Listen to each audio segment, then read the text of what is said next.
नमस्कार। आप सभी का मैं प्रोफेसर M.R. देवड़ा स्वागत करता हूँ। पिछले वीडियो में हमने पल्लव वंश के शासकों के बारे में चर्चा की थी। इस वंश के महत्वपूर्ण शासकों में नरसिंह वर्मन प्रथम, नरसिंह वर्मन द्वितीय, महेंद्र वर्मन, नंदी वर्मन जैसे शासकों ने न केवल अपनी राजनीतिक इच्छा शक्ति के द्वारा बल्कि अपनी सांस्कृतिक उपलब्धियों के द्वारा दक्षिण भारत में इस वंश की कीर्ति को फैलाने का कार्य किया था।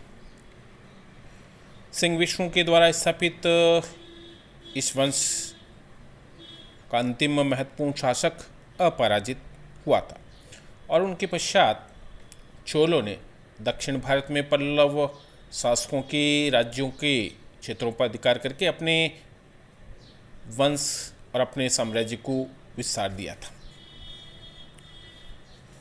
पल्लव शासकों की शासन व्यवस्था का हम जिक्र करें तो सामान्यतः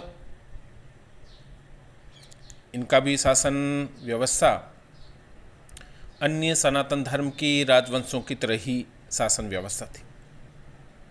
पल्लव वंश के नरेश ब्राह्मण धर्म यानी सनातन धर्म को मानने वाले थे। वैष्णव और शैव धर्म दोनों ही धर्मों को उन्होंने आश्रय दिया था और इस वंश का शासन का केंद्र राजा ही हुआ करता था। वो सर्वशक्तिमान और सारी शासन व्यवस्था का केंद्र हुआ करता था और उन्होंने अपने यशोगान के लिए, अपनी कीर्ति के लिए, अपने शौर्य के लिए बहुत ही महत्वपूर्ण और बड़ी बड़ी उपाधियां धारण की थी। धर्म महाराज अधिकार, धर्म महाराज जैसी उपाधियों के द्वारा उन्होंने अपने आप को सुशोभित किया था।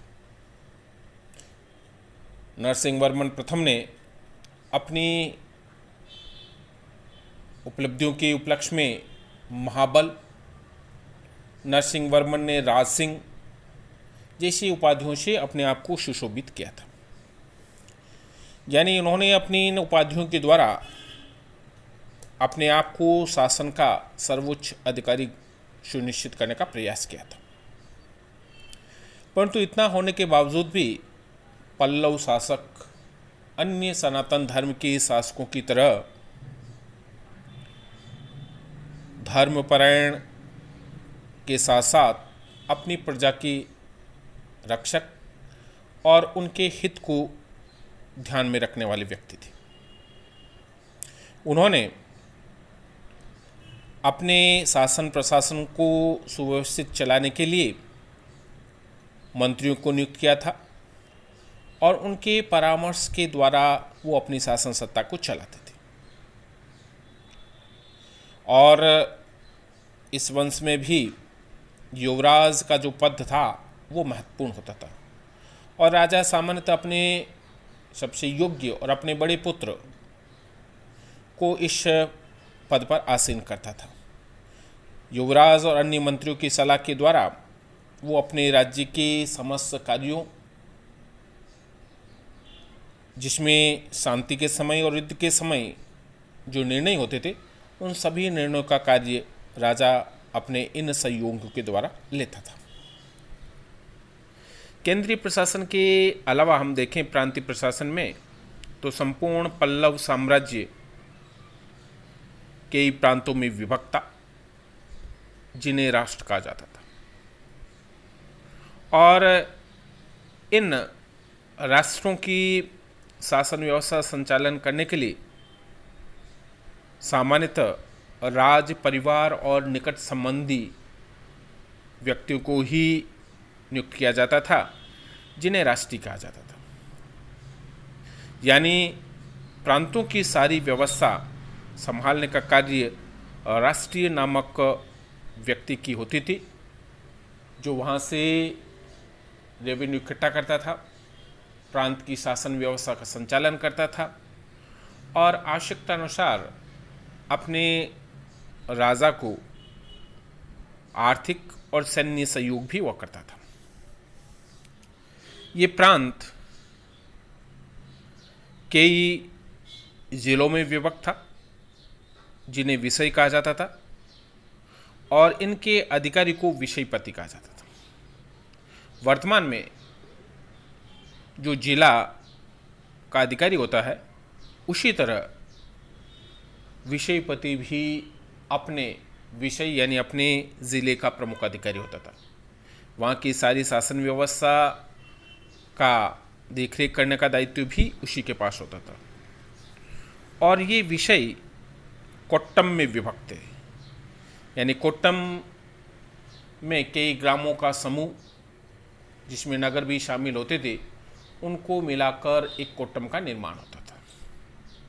और प्रशासन की सबसे छोटी इकाई नगर होता था, ग्राम होता था, और इसका अधिकारी ग्रामिक होता था, जो ग्राम के प्रमुख लोगों के सहयोग से वहाँ की शासन व्यवस्था को संचालन करने का काम करता था, जिसको सामान्यतः ग्राम सभा कहा जाता था। यानी ग्राम सभा के सहयोग से ग्रामिक अपने ग्राम की शासन व्यवस्था को संचालित करता था, वहाँ से रेवेन्यू इकट्ठा करता था, और उस रेवेन्यू को आगे भेजने का और ग्राम से संबंधित जितने भी न्याय से संबंधित जो कार्य होते थे, उन कार्यों का भी काम ग्रामीणी इस ग्राम सभा के सहयोग से लेता था।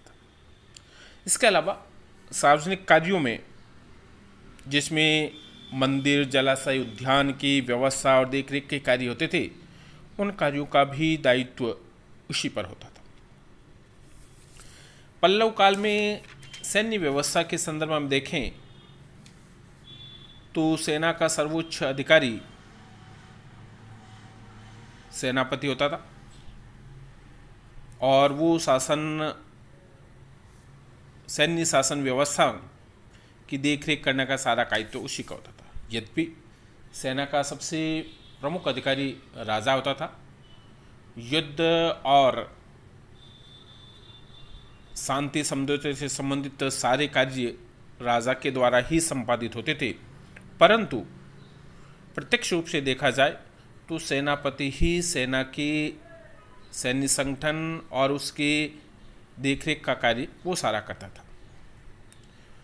और उसके अधीन नायक नामक सैन्य अधिकारी होता था, जो सेना की छोटी टुकड़ों का नेतृत्व करता था।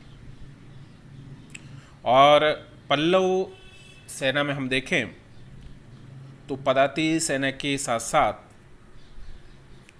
घुड़सवार सेना, रथ सेना, हस्ती सेना की भी जानकारी मिलती है। इसके अलावा नौसेना के संदर्भ में भी हमें जानकारी मिलती है, क्योंकि नरसिंहवर्मन प्रथम ने सिंगलदीप के मानवर्मन की जो सहायता की थी, वो नौसेना के रूप में ही की थी। तो इस दृष्टि से भी देखें तो पल्लव शासकों ने अपनी सैन्य शक्ति के द्वारा दक्षिण भारत में अपने आप को सुव्यवस्थित रूप से स्थापित करने का कार्य किया था। यानी एक तरह से देखा जाए तो पल्लव शासकों ने दक्षिण भारत में अपनी प्रशासनिक सूझबूझ के द्वारा अपने राज्य को और अपने राजवंश को लंबे समय तक दक्षिण भारत में स्थापित किया था।